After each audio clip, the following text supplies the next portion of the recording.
Devocional bíblico Jesus is Life para hoy. Con un abrazo fraterno les damos la bienvenida. Continuamos con el estudio del libro de Primera de Crónicas, capítulo 13. Consultar antes de decidir. David consultó con todos sus oficiales, entre ellos los generales y capitanes de su ejército. Luego se dirigió a toda la asamblea de Israel con las siguientes palabras: si ustedes lo aprueban, y si es la voluntad del Señor nuestro Dios, enviemos un mensaje a todos los israelitas por toda esta tierra, incluidos los sacerdotes y los levitas en sus ciudades y pastizales, a que se unan a nosotros. Es hora de traer de regreso el arca de nuestro Dios, porque la descuidamos durante el reinado de Saúl. Toda la asamblea estuvo de acuerdo, porque el pueblo comprendía que esto era lo correcto. Muchos hombres, al estar al frente de una nación, cuando tienen que tomar decisiones que puedan afectar a toda la población, tienden a actuar autoritariamente y toman decisiones sin poner a consideración de sus colaboradores, o peor aún de la población. David, en contraste a la mayoría de los gobernantes del mundo, a pesar de tener la máxima autoridad sobre el pueblo hebreo en los asuntos de gran importancia para la nación, no tomaba las decisiones por sí solo, consultaba a sus colaboradores más cercanos e inclusive a todo el reino. David, por la gratitud a su amado Creador, por la alta y espléndida dignidad a la cual había sido elevado, quiso hacer las cosas en conformidad a la voluntad de su Señor. Por eso, antes de organizar los asuntos políticos y estructurales de su reino, quiso restablecer la verdadera adoración a Dios. David, en su corazón tenía el anhelo de regresar el arca del pacto a Jerusalén, la ciudad que sería el centro de su gobierno.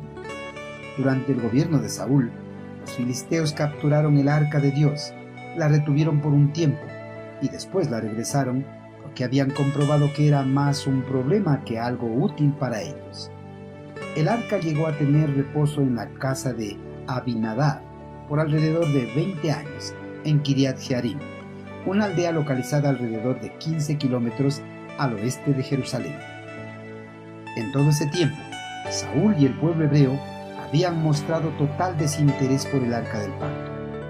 El resultado de esto fue que el pueblo hebreo, en gran medida, fue negligente en cuanto a las ordenanzas del culto y la adoración al eterno Creador. Los hebreos se habían satisfecho con ofrecer sacrificios en Gabaón, sin pensar en el arca, aunque era la parte principal y vital del tabernáculo. El anhelo de traer de regreso el arca al centro de la vida de Israel reflejaba el deseo de David de recordar a la nación su verdadero cimiento, Dios. Para David, la tarea de traer de regreso el arca del pacto era demasiado importante como para tratar de hacerlo solo. Por eso, dio a conocer su deseo a los generales y capitanes de su ejército y luego a toda la asamblea. Solamente después de consultar, David llegó a la conclusión de que era correcto proceder con este plan. Y también en ese momento, el objetivo fue puesto en las manos de Dios. David no tenía la intención de proceder precipitadamente ni deprisa. Después de enterarse de que los jefes de Israel estaban de acuerdo con su idea, reunió a todo Israel, con el propósito de que todos se pudieran unir a él en esa alegre tarea. Queridos hermanos, David tomó el tiempo necesario para consultar a sus oficiales y al pueblo en cuanto a llevar de regreso el arca del pacto a Jerusalén. Como rey, tenía la autoridad final y podría haber dado las órdenes por sí mismo, pero decidió involucrar a otros en el liderazgo. Hermanos, cuando estamos a cargo del liderazgo, nos vemos tentados a tomar decisiones unilaterales, sin tener en cuenta las opiniones de los demás.